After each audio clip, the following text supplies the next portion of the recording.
las redes sociales.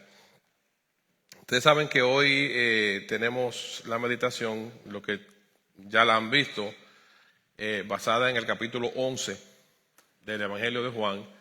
Y hoy vamos a estar reflexionando a través de este capítulo 11 cómo el amor de Dios transforma el carácter. Cómo el amor de Dios transforma el carácter a través de este capítulo 11, en su primero 16 versículos, donde Jesús está realizando el milagro que precedió a su crucifixión, el milagro de la resurrección de Lázaro. Cuando hablamos de transformar el carácter a través del amor de Jesucristo, necesariamente tenemos que definir lo que es el carácter a la luz de la teología bíblica. ¿Qué es el carácter? De acuerdo a lo que en su contexto la Biblia enseña de lo que es el carácter de una persona, dice que es algo interno que opera desde dentro del individuo y que es una condición del corazón. Es una condición del corazón que es como la raíz de un árbol. El carácter se construye a lo largo de la vida de un individuo. O sea que tenemos que aprender a diferenciar lo que es la conducta de una persona al carácter de una persona. El carácter ya es algo más de dentro del corazón, de lo que la persona es. Ahora, ¿cómo nosotros podemos apreciar en nosotros mismos y en otro el carácter? ¿Cómo nosotros podemos ver eso? Podemos verlo de la manera que la persona se comporta. Podemos verlo de la manera que la persona toma decisiones. Podemos verlo de la manera que las personas se relacionan con los demás. A veces nosotros podemos manejar nuestra conducta y comportarnos en cierto modo correctamente, pero cuando el carácter de nosotros no está fundamentado en los principios de la palabra, en algún momento, pues eso se va a reflejar. O sea, podemos manejar la conducta en un momento, pero si nuestro carácter no está bien puesto, eso va a salir en cualquier momento. O sea, que es importante que nosotros entendamos la necesidad de que nuestro carácter sea trabajado, de que nuestro carácter vivamos examinándolo en Jesucristo, porque de ahí va a depender todo nuestro accionar, cómo pensamos, cómo sentimos, cómo actuamos. Eso somos nosotros. Cómo actuamos cuando nadie nos observa o cuando nosotros no nos estamos percatando de que nos están observando. Ese es nuestro carácter. Yo soy lo que soy a solas o enfrente de una persona o enfrente de 100 personas, yo soy lo mismo. Eso es carácter. Entonces, así podemos ver el carácter de una persona. El carácter de un individuo, como decíamos, es algo interno y que se refleja en la conducta, porque la conducta es externa. Y en la reflexión de hoy, de este Evangelio de Juan, el capítulo 11, vamos a ver cómo Jesucristo, mediante una expresión de amor, y la expresión de amor que hace en diferentes formas para con nosotros, cómo a través de su amor Jesucristo transforma nuestro carácter. Hay muchas formas de cómo el Señor expresa su amor para nosotros. Ahora, en esa expresión de amor vamos a ver cómo esos actos de amor del Señor, que muchas veces nosotros no podemos leer como actos de amor en el momento que están sucediendo, pero cómo eso transforma nuestro carácter. Las circunstancias que llegan a nuestras vidas, en este caso de la resurrección de Lázaro, había una circunstancia, un caso de muerte, una enfermedad que desenlazó en muerte y de personas que eran muy cercanas al Señor Jesucristo. Tanto Lázaro como sus hermanas eran muy cercanos a Jesucristo. Y su hermano Lázaro, en este caso, falleció por una enfermedad. Entonces, esa circunstancia, el proceso de la enfermedad, la muerte, vamos a ver cómo esta circunstancia nos sirve a nosotros como un modelo para ver el amor de Dios, para poder nosotros sacar esas aplicaciones y que en nuestra vida diaria nosotros podamos recordar que lo que Cristo hace aquí, en lo que se registró en la Biblia, no solamente fue parte de una historia, sino que es parte de una historia que transforma a la humanidad de la cual yo soy parte. Entonces vamos a ver aquí en Juan 11, 1 al 16, y le voy a pedir que los que tengan su Biblia me acompañen a leerlo. Vamos a ver aquí ese amor del Señor expresado que transforma nuestro carácter. Les recuerdo que estamos predicando con la versión de Biblia, Nueva Traducción Viviente, para los que tienen Reina Valera o Biblia de las Américas. Dice la palabra de Dios en Juan 11, 1 al 16, relatando aquí todo lo que pasó. Un hombre llamado Lázaro estaba enfermo. Vivía en Betania con sus hermanas María y Marta. María era la misma mujer que tiempos después derramó un perfume costoso sobre los pies del Señor y lo secó con sus cabellos. Su hermano Lázaro estaba enfermo, así que las dos hermanas le enviaron un mensaje a Jesús que decía: Señor, tu querido amigo está muy enfermo. Cuando Jesús oyó la noticia, dijo: la enfermedad de Lázaro no acabará en muerte. Al contrario, sucedió para la gloria de Dios, a fin de que el Hijo de Dios reciba gloria como resultado. Aunque Jesús amaba a Marta, a María y a Lázaro, se quedó donde estaba 2 días más. Y pasando ese tiempo, le dijo a sus discípulos: volvamos a Judea. Versículo 8. Sus discípulos se opusieron diciendo: Rabí, hace solo unos días la gente de Judea trató de apedrearte.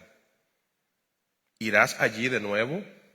Jesús contestó: cada día tiene 12 horas de luz. Durante el día la gente puede andar segura y puede ver porque tienen la luz de este mundo. Pero de noche se corre el peligro de tropezar porque no hay luz. Después agregó: nuestro amigo Lázaro se ha dormido, pero ahora iré a despertarlo. Señor, dijeron los discípulos, si se ha dormido, pronto se pondrá mejor. Ellos pensaron que Jesús había querido decir que Lázaro solo estaba dormido, pero Jesús se refería a que Lázaro había muerto. Por eso les dijo claramente: Lázaro está muerto. Y por el bien de ustedes, me alegro de no haber estado allí, porque ahora ustedes van a creer de verdad. Vamos a verlo. Tomás, al que apodaban el gemelo, les dijo a los otros discípulos: ¿vamos nosotros también a morir con Jesús?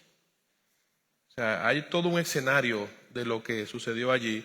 Y lo primero que quiero, hermanos, que me acompañen a ver a través de la reflexión de la palabra de Dios en esta mañana, es cómo el sufrimiento es un instrumento que nos prepara para sentir y pensar como Jesucristo quiere que lo hagamos. Cuando leemos la historia de Lázaro, hay un evento de sufrimiento. Hay un caso de enfermedad y de muerte, como decíamos en la introducción. Y la palabra nos enseña acá cómo estos eventos de sufrimiento en las manos de Jesucristo nos prepara para nosotros sentir y pensar como Cristo quiere que nosotros lo hagamos. En otras palabras, nos comienza a transformar el carácter. Para el cristiano, el sufrimiento es un instrumento que nos pule. Es un instrumento en las manos de Dios que nos ayuda a transformar nuestro carácter. El sufrimiento es algo que nos acerca a Dios. Cuando leemos en el versículo 2 de este Evangelio de Juan, capítulo 11, vemos que María era la misma mujer, dice la Biblia, que tiempo después de este evento, de que sucedió la muerte y resurrección de Lázaro, tiempo después fue y ungió al Señor con aceite. Fue la misma mujer que fue y derramó este perfume. Ahora, ¿qué implicó eso que hizo María? ¿Qué significado tiene esto para la vida de los hijos de Dios? Lo que María hizo. María era la misma hermana de Lázaro, la misma que estaba sufriendo y que le mandó a decir al Señor que su hermano estaba enfermo, que después viene y le derrama este aceite al Señor. Miren lo que dice el Evangelio de Marcos: el fruto de un sufrimiento anterior que transforma el carácter de una persona y que utiliza el Señor este sufrimiento, este momento de dolor, para acercar a la persona más a Él cuando la persona está en Cristo. Dice el Evangelio de Marcos, capítulo 14, versículo del 3 al 6. Mientras tanto, que Jesús se encontraba en Betania, en la casa de Simón, uno que había tenido lepra, mientras comía, entró una mujer con un hermoso frasco de alabastro que contenía un perfume costoso, preparado con esencias de nardo. Ella abrió el frasco y derramó el perfume sobre la cabeza de Jesús. Algunos que estaban a la mesa se indignaron. ¿Por qué desperdiciar un perfume tan costoso?, preguntaron. Podría haberse vendido por el salario de un año y el dinero dado a los pobres. Así que la regañaron severamente. Pero Jesús respondió: déjenla en paz. Déjenla en paz. ¿Por qué la critican por hacer algo tan bueno conmigo? Versículo 7. Siempre habrá pobre entre ustedes y pueden ayudarlos cuando quieran, pero a mí no siempre me tendrán. Ella hizo, dice el versículo 8, ella hizo lo que pudo y ungió mi cuerpo en preparación para mi entierro. O sea, ya Jesús estaba previo a la crucifixión. Les digo la verdad. En cualquier lugar del mundo donde se predique la buena noticia, o sea, donde se predique el evangelio, se recordará y se hablará de lo que hizo esta mujer. Esta mujer que pasó por el proceso del sufrimiento de ver a su hermano en esta condición, un sufrimiento temporal, cuando vio la mano de Dios obrar en medio de este sufrimiento, fue impactada por el poder de Dios. Y fue el instrumento usado para ungir al Señor previo a su crucifixión. A un punto tal que Jesucristo dice, lo que esta mujer ha hecho va a impactar por generaciones. Donde quiera que se predique el evangelio, se va a tener que hablar de lo que esta mujer hizo. Esta mujer fue un instrumento por generaciones en las manos de Dios. Porque Jesucristo dice textualmente que lo que esta mujer hizo en ese momento era lo que se tenía que recordar a través de todas las generaciones. Una mujer simple, una mujer del pueblo, una mujer que creyó en Jesucristo. En su momento de dificultad, cuando ella vio a su hermano en esta situación, ¿qué hizo junto a su hermana? Enviaron la noticia al Señor. Ellas no le pidieron en ese momento, Señor, ven y sana a mi hermano, o Señor, di la palabra para que mi hermano se salve o se sane. Simplemente le mandaron a avisar al Señor que su hermano estaba en esa condición, porque confiaban en el poder sobrenatural de Dios y confiaban en la voluntad soberana de Jesucristo. Confiaban que si el Señor, en la medida que el Señor se enterara de que eso estaba sucediendo, el Señor iba a tomar la decisión que él entendiera pertinente. La actitud de estas mujeres, especialmente en este caso de María, la actitud de esta mujer fue una actitud de dependencia de la soberanía de Dios. Muchas veces nosotros, cuando nos encontramos en circunstancias difíciles, y eso es muy humano y natural, le pedimos a Dios lo que queremos. A veces llegamos al extremo de decir, yo le estoy demandando esto al Señor, o de decir, yo confío en que Dios va a hacer esto. Cuando la realidad es que si nosotros miramos la misma oración del Padre Nuestro que Jesucristo enseñó, dice que debemos orar en la voluntad de Dios. Debemos orar en la voluntad de Dios. Una cosa es que yo le diga al Señor lo que yo anhelo. Señor, yo anhelo que mi padre, que mi madre, que mi hermano, que mi hijo se salve, se sane. Tú sabes que anhelo eso. Y otra cosa es que yo reconozca, digo, pero yo confío en tu voluntad soberana. Hágase tú como tú has determinado.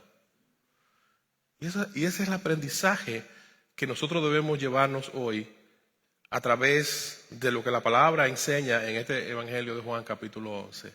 La soberanía de Dios, cuando Dios decide qué es lo que es bueno para nosotros, en algunos momentos no lo vamos a entender. En algunos momentos vamos a estar atribulados por la situación que estamos viviendo. Pero cuando una persona que ha conocido a Dios a través de Jesucristo pasa por momentos difíciles, esto es una oportunidad que nos ayuda a ir más a la Biblia, a buscar la voluntad de Dios, que nos acerca más a Dios en la oración, que nos hace más reflexivos. Cuando usted está en un momento de bienestar, usted no es tan reflexivo como cuando está en problemas. Cuando usted está en problemas, en momentos difíciles, usted es más reflexivo y más realista. Usted aterriza más. Cuando la salud se le ve afectada, cuando usted se ve impotente de no poder resolver las situaciones que tiene, entonces usted entiende que usted necesita, que usted depende del todo soberano que es Dios. Eso nos hace ser más humildes, nos lleva a un terreno de saber quiénes somos nosotros y nos muestra nuestras limitaciones. Nos hace ver la vida más allá de las cosas materiales y terrenales. Por eso, yo siempre digo, hay muchas personas que no reciben bendición material porque Dios sabe que no tienen la capacidad para manejarla. Hay personas que si Dios le da bendición material, mire, se van de boca. Por eso usted ve personas que padecen por años de una enfermedad, de un sufrimiento, pero esa circunstancia muchas veces es la que la mantiene a los pies del Señor. Esa circunstancia es la que muchas veces lo mantiene humillado a los pies del Señor. O sea, por eso debemos ver a Dios en su contexto y ver todo lo que Dios hace, tanto lo que nos da alegría como lo que nos da tristeza, verlo en el contexto de Dios. Cuando Jesucristo habla de su paz en su palabra, Jesucristo habla de su paz porque Él sabe que la vamos a necesitar en todas las circunstancias. Cuando nosotros vivimos dependiendo de la paz de Dios, buscando la paz de Dios, no dependemos de circunstancias terrenales ni momentáneas. Dependemos de la soberanía de Dios. Dependemos de la voluntad de Dios. Porque sea como dijo Pablo, sea que esté en una condición o sea que esté en la otra, nada me va a quitar el amor de Dios que es en Cristo Jesús. Nada me va a separar de ese amor de Dios. Esté bueno, esté sano, esté enfermo, tenga dinero o no tenga, esté suelto, esté preso, esté en circunstancias agradables o desagradables, nada va a separarme del amor de Dios que es en Cristo Jesús. Entonces esa parte es una de las partes que nos enseña esta porción de hoy, que nosotros debemos ver los momentos difíciles, los sufrimientos, como vivieron estos hermanos acá en la historia bíblica, como un instrumento en las manos de Dios, un instrumento que nos acerca a Dios. Saber que Cristo nos ama y nos hace nosotros depender de Él, nos ayuda a que entendamos que dependemos de Él. El cristiano debe en su día a día recordarse a sí mismo: yo dependo 100% de Dios. Hay una palabra que se usa mucho en este tiempo y es la palabra empoderamiento. Inclusive se trata en muchas escuelas, se trata de formar a los individuos enseñándolos a ser empoderados. Es una palabra peligrosa. Es una palabra peligrosa para el cristiano. El cristiano debe aprender a depender. El cristiano debe de aprender el sometimiento. El cristiano debe aprender a que yo camino en esta tierra como un hijo de Dios, pero mi esperanza, mi vida, mi ser y todas mis circunstancias están depositadas en las manos de Dios. Y cuando nosotros aprendemos a depender de Dios y recordamos que Dios nos ama, entonces tomamos las decisiones correctas. Cuando miramos el versículo 3 de este capítulo 11, vemos aquí cómo estas dos hermanas en este momento difícil tomaron una decisión en el momento que vieron a su hermano enfermo. Dice el versículo 3 que las dos hermanas enviaron un mensaje a Jesús. Y las palabras que utilizaron para enviar el mensaje, en la Nueva Traducción Viviente, dice: Señor, tu querido amigo está enfermo. En la Reina Valera dice: que enviaron un mensaje a las hermanas para decir a Jesús: Señor, he aquí, el que amas está enfermo. O sea, el énfasis de ellas para referirse a su hermano ante el Señor fue el que tú amas, tu querido amigo. O sea, ellas están recordándole al Señor que es aquel a quien Él ama que está enfermo. Y eso es algo que nosotros en los momentos difíciles de la vida, sea de muerte, sea de enfermedad, sea cualquiera que sea, nunca debemos olvidar que Dios nos ama. Cuando vamos a Dios, debemos ir con la seguridad de que estamos yendo ante aquel que nos ama y que nos amó y que nos amará con un amor que sobrepasa todo entendimiento humano, con un amor que no tiene medida. Los creyentes debemos siempre recordar que el amor de Dios para con nosotros no tiene límite. En circunstancias, sea cual sea, a veces mucha gente dicen, cuando están pasando por momentos difíciles: yo creo que Dios se ha olvidado de mí. O Dios mío, ¿será que tú no me escuchas? Yo he escuchado personas decir esa expresión. Cuando usted es un creyente genuino que está depositado a los pies del Señor, usted no puede tener un ápice de duda de que Dios le ama, de que Dios guarda su vida, de que Dios está en el control de sus circunstancias.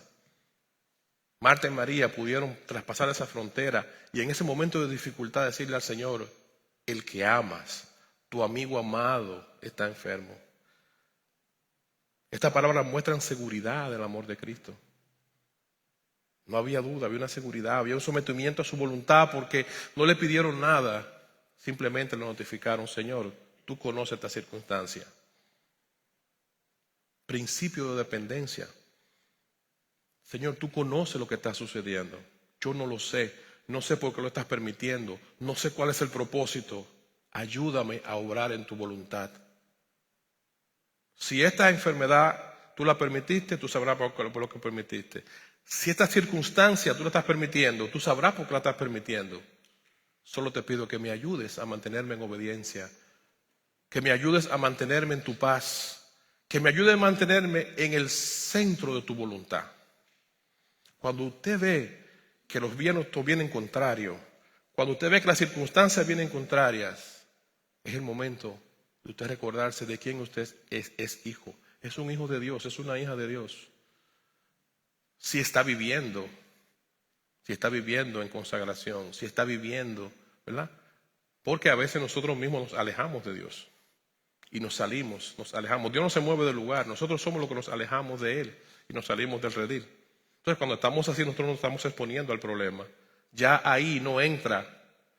Dios sigue siendo soberano y sigue teniendo amor y misericordia de nosotros. Ahora nosotros nos estamos exponiendo a riesgos fuera de la voluntad de Dios para nosotros. Eso es diferente. Pero en esos momentos donde nosotros, si estamos viviendo una vida consagrado al Señor, viviendo para el Señor, debemos recordar que somos hijos de Dios, que Él nos ama, debemos tener la seguridad de ese amor y debemos actuar en sometimiento a su tiempo y a su voluntad. Cuando oramos al Señor es orar: Señor, esto es lo que mi corazón anhela, pero yo oro en tu voluntad y en tu tiempo. Si es lo que quieres, y es cuando tú lo decidas si lo vas a conceder. Recuerdo un día, tratando un tema aquí mismo en la iglesia, que un hermano me dijo: mi hermano, hay que saber esperar. Y esas palabras que el hermano dijo en ese momento, quizás él mismo no sabe cómo en ese momento, esa simple expresión fue un mensaje para mí de parte del Señor. Hay que saber esperar. Es una parte de la naturaleza humana, a veces ser desesperado, querer hacer las cosas cuando yo la entiendo. Y cuando uno es un hijo de Dios que depende de Dios, debe aprender a esperar en el tiempo y en la voluntad de Dios. Esto solamente se puede lograr cuando hay una convicción de que todo lo que está pasando en mi vida está siendo controlado bajo la voluntad soberana de Dios. En momentos así, un cristiano debe ejercitar su fe y su paciencia. Nuestra fe nos da esperanza. Y la Biblia nos aconseja a que ejercitemos la paciencia, porque hay una obra perfecta que se hace en la vida de un creyente cuando nosotros ejercitamos la paciencia. La desesperación nos lleva al fracaso. La desesperación lleva al ser humano al fracaso. Los tiempos de Dios no son los de nosotros. Dios puede hacer las cosas en un minuto, en un día, en un año, en 10 años. Muchas veces hay personas que han estado orando por cosas que ven el fruto de esa oración 10, 15, 20, 30 años después. ¿Por qué? Porque es el tiempo de Dios. Muchas veces hay personas que han estado orando por cosas que mueren y no la ven su descendencia. Porque es el tiempo de Dios. O sea que debemos ejercitar nuestra fe y nuestra paciencia y depender del amor de Dios. Decirle al Señor, hágase tu voluntad y no la mía. El versículo 15 de este Evangelio de Juan, capítulo 11, cuando lo leemos, vemos que dice, y por el bien de ustedes, el Señor Jesucristo diciéndole a los discípulos, ¿por qué Él no fue antes a ver a Lázaro? ¿Por qué Él no acudió al llamado que le hicieron ante la enfermedad de este amigo, de esta familia que Él amaba? ¿Por qué Él no fue antes? ¿Por qué Él no se apresuró de una vez a sanar y a hacerlo? No lo hizo, ¿por qué? Porque dice el versículo 15, y por el bien de ustedes, le dice a los discípulos, me alegro no haber estado allí. O sea, Jesús se alegró de no haber estado ahí cuando Lázaro murió. Dice, porque ahora ustedes van a creer de verdad. Usted se imagina en aquel entonces ver una persona que ya murió, y todavía me imagino en este tiempo, que ya murió, que tiene un par de días, como dijo Marta, que ya el cuerpo de día, porque tenía unos días, un par de días, salir de esa tumba íntegro el cuerpo. Yo me imagino el impacto para estos discípulos. Ver con la autoridad que el Señor le dice, Lázaro, levántate y ven fuera. Y se levanta que todo el mundo vio que estaba muerto, que lo enterraron, que el pueblo lo vio enterrar allí en esa tumba. Y ahora este hombre se levanta y sale caminando de allí. Cuando Dios quiere manifestar su poder, cuando el propósito soberano de Dios, Él quiere mostrar su poder, su gloria, su grandeza, Él hace eso y más. Entonces, ¿qué pasó aquí? Aquí hubo una familia que se mantuvo en dependencia de Dios, que procesó su momento difícil y de dolor en el Señor, en la voluntad soberana de Dios, que no dudó, que su fe no falló. No hubo un ápice de duda para saber que Dios le amaba, que Jesucristo le amaba y que iba a tener cuidado de ellos. Y que cualquiera que sea la decisión que el Señor tomara, iba a ser una decisión santa y soberana. Y iba a ser la decisión que iba a bendecir la vida de ellos, aún en el momento en que le ocasionara un momento de sufrimiento. Porque lo que pasa es que nosotros, cuando venimos al Señor, venimos con una mente estructurada. Y esa mente estructurada tiene que ser transformada ahora a la mente de Cristo. Por eso dice la palabra, ustedes, lo dice a los creyentes, ustedes tienen la mente de Cristo. Pero no es que la tenemos inmediatamente y nos convertimos. Es que cuando nosotros nos arrepentimos, el proceso de conversión es algo que es un proceso de toda la vida. Si no, fuéramos perfectos. Cuando la Biblia dice arrepentíos y convertidos, yo me arrepiento de mis pecados, yo reconozco que soy un pecador. Ahora, mi conversión, que mi carácter se parezca al de Cristo, es un proceso de toda la vida. Es un proceso de un día a día, del diario vivir. Por eso vemos en el versículo 16, vemos la actitud de un Tomás cuando dice, ahora nosotros vamos a ir para allá para que tengamos problemas. El Señor, como habíamos leído antes, ya había estado allí en esa ciudad. Ya había tenido problemas, habían tratado de agredirlo unos días antes. Y en su naturaleza humana, Tomás dice, Señor, pero si estuvimos ahí y tú viste que te quisieron apedrear, vamos a volver para allá ahora también para que nos maten contigo. Una actitud muy humana. Y estamos hablando de una persona que caminó al lado del Señor. Estas palabras muestran una desesperanza, muestran un abatimiento. Él estaba atribulado. Todavía caminando con el Señor, no estaba convencido de que estaba al lado de la persona más poderosa que pudo haber pisado la tierra. No estaba convencido de eso, y eso nos pasa mucho a los cristianos muchas veces. No estamos convencidos de quiénes somos hijos y quién camina con nosotros. No nos convencemos. Tomás fue ese mismo Tomás que cuando Jesucristo se resucitó no lo podía creer y dijo, no, yo tengo que poner la mano en su herida. Y eso nos deja ver a nosotros, cuando nosotros venimos al Señor, venimos con una formación que desde la niñez la hemos traído. Y esa formación nos acompaña durante toda nuestra vida cristiana hasta que muramos. Y con esa naturaleza tenemos que luchar. Tomás trajo su forma y eso lo controlaba. Estas reacciones son las inclinaciones de la naturaleza de los individuos. Estas son las reacciones que nosotros tenemos en momentos difíciles. Es natural que nosotros actuemos así porque venimos formados así. Y solamente podemos cambiar nuestra manera de pensar y sentir cuando nosotros nos derramamos a los pies del Señor, cuando nuestra confianza está completamente puesta al Señor. Por eso la relación con Dios es un día a día, minuto a minuto. No es que si yo estoy hoy bien conectado a la fuente, si mañana yo no sigo en una relación de intimidad con el Señor, yo me desconecto de esa fuente. Si en 2 horas no sigo, yo me desconecto de esa fuente. Es un minuto a minuto, es un día a día. Por eso nosotros debemos ver el poder de Dios en nuestra vida, conocer el carácter de Jesucristo, confiar en su amor y saber que somos hijos de Dios y que ese amor de Dios nos va a acompañar y que cada cosa que nosotros suceda en nuestra vida, su amor no se ha separado de nosotros, sino que Él cuando permite cosas que para nosotros parecen contrarias, lo permite para propósitos santos.